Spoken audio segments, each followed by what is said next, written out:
নমস্কার, আমি দুলাল মজুমদার বলছি। আজকে আচার্য প্রফুল্লচন্দ্র রায় সম্বন্ধে কিছু কথা আপনাদের সামনে বলবো।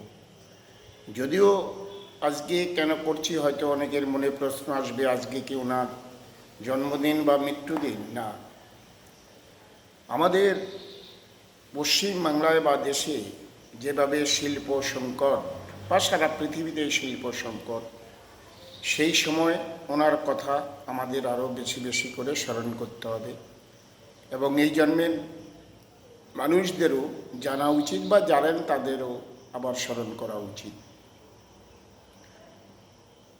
উনি 1861 সালের 2রা আগস্ট, উনি বর্তমান খুলনা, বাংলাদেশের খুলনা, কিন্তু পুরনো নাম ছিল যশোর।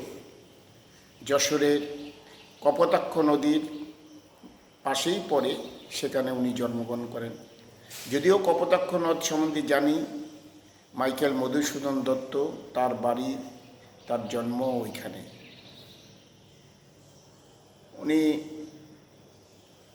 1921 সালে বেঙ্গল কেমিক্যাল কারখানা তৈরি করেন।